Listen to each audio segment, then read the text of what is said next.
I've been talking this whole time with no words. Okay, we can live with that. So, I didn't have my mic on. I just noticed that. Well, that's embarrassing. I wonder how long I went without having a mic on. 7 minutes. What to do? So, basically what I've been talking about is I just got done watching Lion King with my family. We watched it tonight for the first time. My kids had seen it, the new Lion King, and I've been I had very low expectations for it, because a lot of the Disney movies lately, and in general, I don't like Disney. Like, it's just I don't like most things that come out of Hollywood. Maybe that's me turning into a crotchety old man. Maybe that's me actually learning more about the world and why movies are made they are. At least I feel like I somewhat understand motivations a little bit more and the manipulation a little bit more. But specifically, I was talking about music. The music that I've been hearing lately in things like Lion King, things like Aladdin, things like Beauty and the Beast, even like Moana, and Moana less. The thing that I would like to illustrate though is a lot of the music that has been created. It has become there's obviously a lot of different theories and schools of thought around music. There's a lot of different types of music, and people have different preferences. But the preference that I notice creeping into this music is one that's focused on the star and the making someone shine, or making someone showing off their pipes.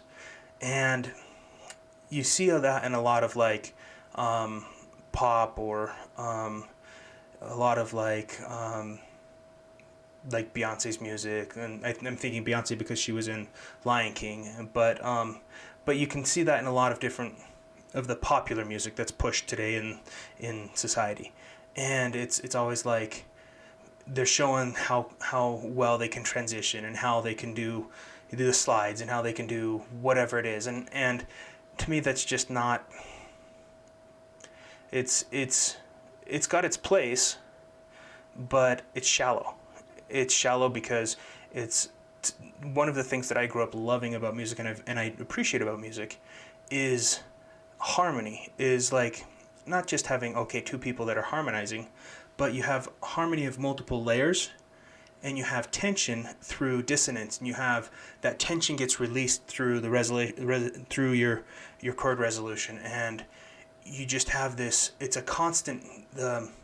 That tension is what makes the music vibrant. It makes it alive. It makes it have power, and it makes it beautiful.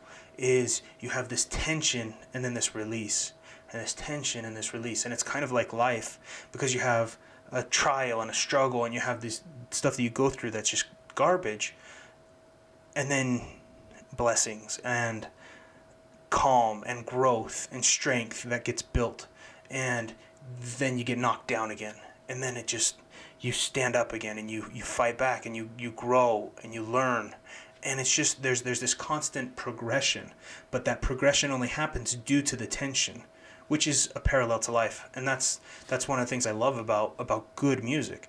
Now, the music that has been coming out that I've been annoyed with, and until tonight I didn't know how to articulate what I was annoyed with the music, is the music like in Lion King, the new one, and it was really bad in Aladdin. I didn't like Aladdin at all. But it's a music where you focus on the star, and the star has their jazz pops or whatever, and it's just like it's got its own beauty, but it also feels shallow. It feels very shallow, and I think it's shallow because it's about someone who's a good singer, which they have beautiful voices, but they're trying to show off what they can do instead of contribute to an experience that is beautiful.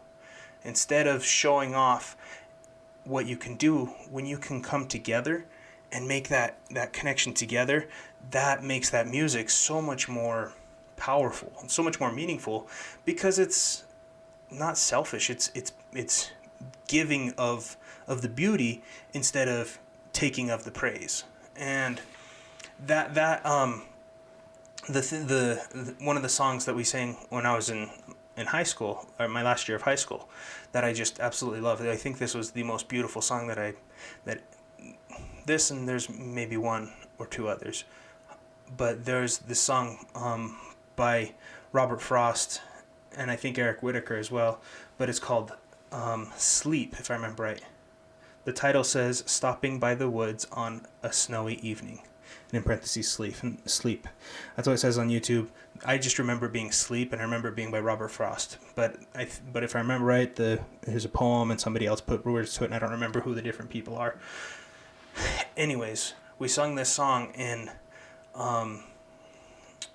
we sung it in a few different places, but remember we singing it at, I think we went down to San Diego, which was, we were from Utah, and we went down to San Diego, and we performed in a competition down there, and we were in this big amphitheater, this huge place, and it was just tons of seats and stuff, and there was our choir of 300 people, or however many we had, I don't remember, but it was around there, and it was so... when you're in there, when you're in an experience like that, it's something you'll never forget. Like, there's the acoustics of it, the beauty of the music blending together. You have the audience that's watching on, and you have hundreds and thousands of people that are silent. They don't want to miss a thing, because it's every note catches their attention, and every note brings them along with this journey that you're experiencing together. And I wanted to play it then. I'm just going to play one of the things on YouTube. I don't know the rules, and I don't think that this is going to be bad because I'm not monetized or anything, but who knows. But listen to this.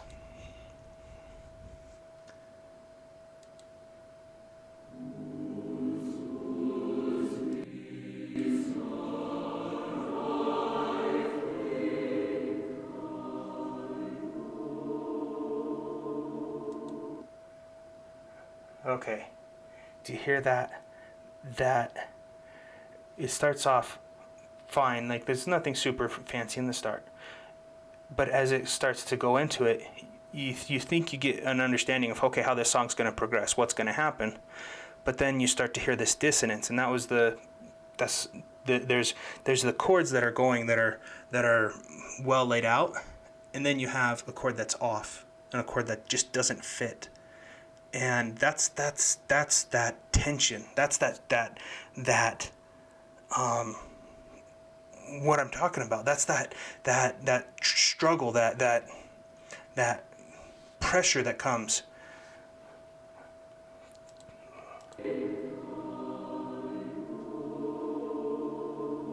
Right there.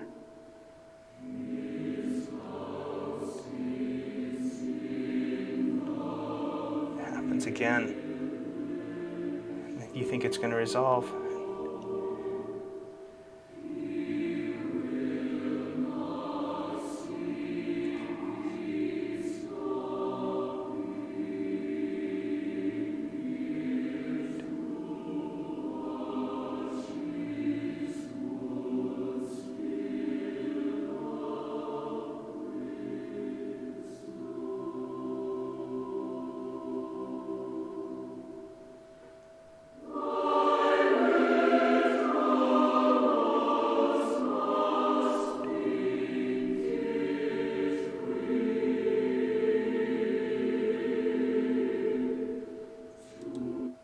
Notice this isn't about one voice. This isn't about one person. You can't pick out voices because it's hundreds of voices coming together and bringing the music. And it's about the music. It's just okay.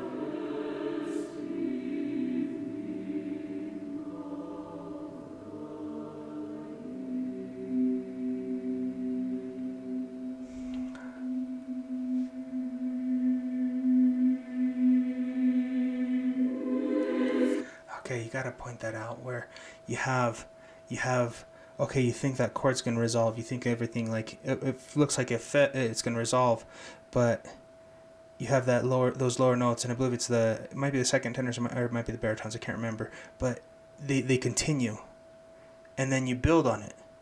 You had the tenors, and you build on it. You had the altos and the sopranos, and then you're back into a whole new progression, but that bass line stays, and it just holds firm, and oh, it's just beautiful. Okay, there's that resolution, but that one, that sticks around. And then you build, and you build.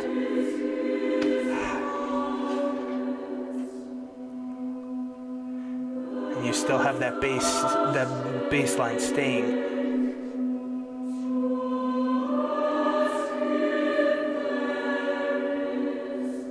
You notice how I think it's the alto part that feels like it's faltering. It feels like it's not quite sure if it's going right, but that's how it's meant to be. And then it's a warm resolution.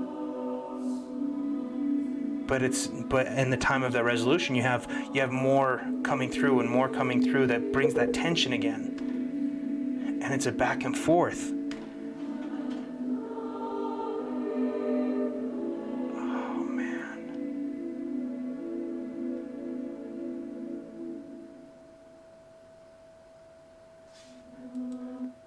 And that silence. Good music utilizes silence. It utilizes that pause and that expression. And you let that silence builds up more tension. And then when you come in again, that tension gets released because part of the tension is the silence. It's just beautiful. Listen to that again.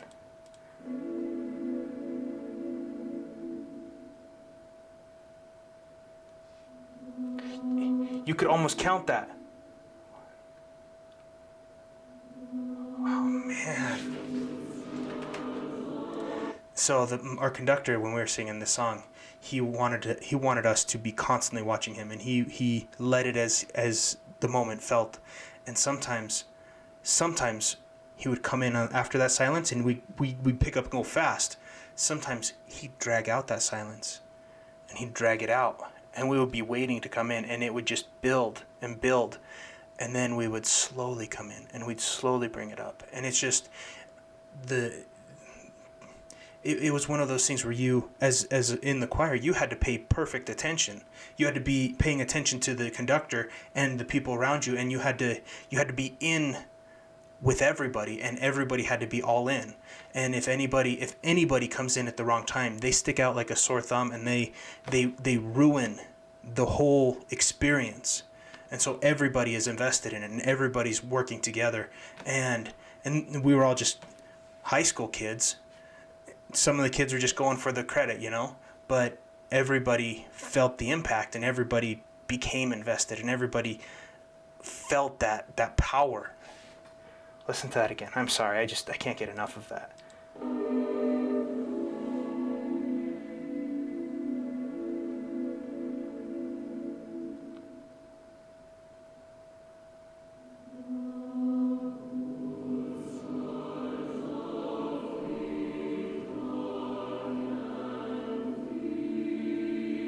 Feel that tension.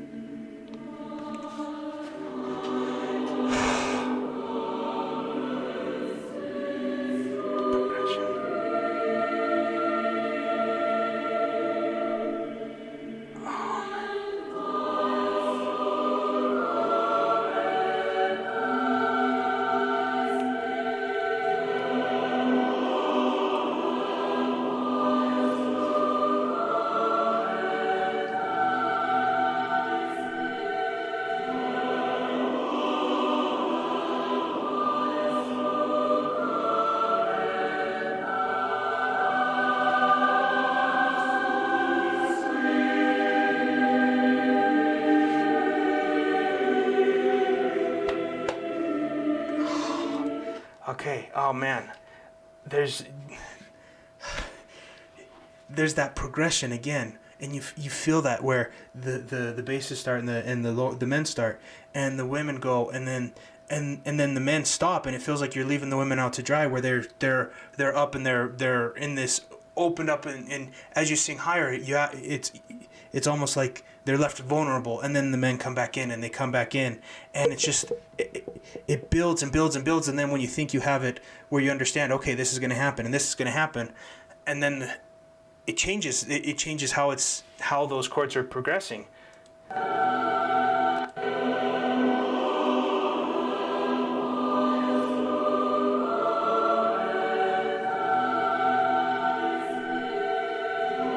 Did you hear that? How before, and the women come out and they go to higher, and the men, they have a pause as they go into the and it's just.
Man, and that's as it finishes off and finishes off and finishes off. It's one of those things that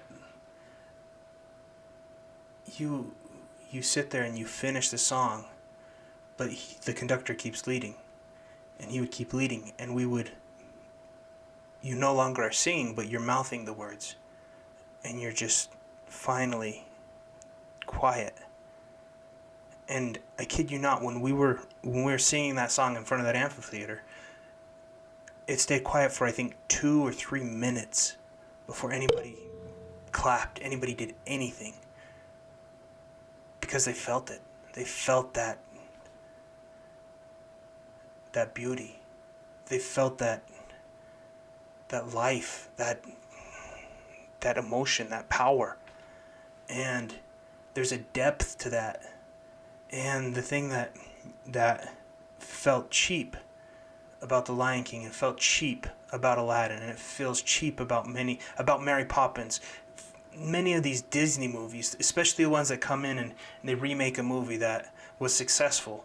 Oftentimes you look at like the music from Aladdin, the original, and The Lion King, the original, and there is a depth to it that is forged in these newer versions. And it's just not as beautiful. And what it makes me think of is, it makes me think of those, what's the term? I think they're postmodern art or whatever, where you have like these women who are screaming, and their music is screaming and noise, and it's just like it's not to that extent, but it's not beautiful.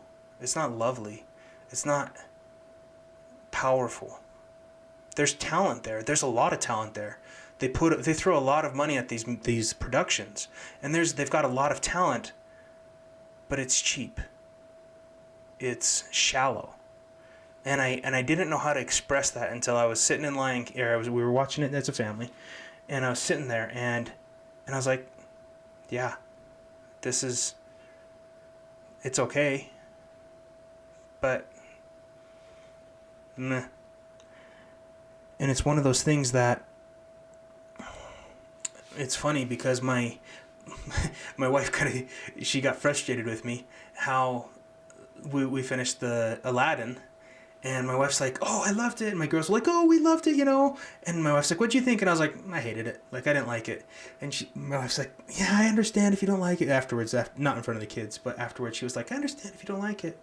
But don't rain on the kids' parade like that. I'm like, it's true that you find what you're looking for. If you're looking for a great movie, you can find it in many things. You can find parts of any... Most movies they make them in a way that appeals to as many people as possible. And so you're going to find parts in pretty much any movie that you look at that you're going to like. I mean, even Lion King, it's the whole story is about having a kingdom, having a nation, and preserving your nation and protecting your family, and not letting the hyenas in, and not letting the hyenas destroy everything and ruin your resources and stuff. And that's a neat story. It's a story of protecting your family. It's a story of there's beautiful things there, but the music is one of the things that really sticks with me and I think sticks with a lot of people with a movie and with art is music. And I think the music speaks to your soul in a way that words and ideas don't. And the music in Hollywood and in rap and in pop music and even in country and stuff like that, like there's most musics that are played on the radio, they have talent and they have beauty, but there's a lot of shallowness. There's a lot of, okay, he's a good singer, she's a good singer, that's a catchy beat, that's a catchy melody, but it's just driving you to be numb. It's driving you to be close to depth. It's shallow, and I don't know how else to explain it. And that's not to, well, it is kind of to discredit a lot of things, but that's the realization I had as I was watching Lion King, is that it's not as beautiful as it could be.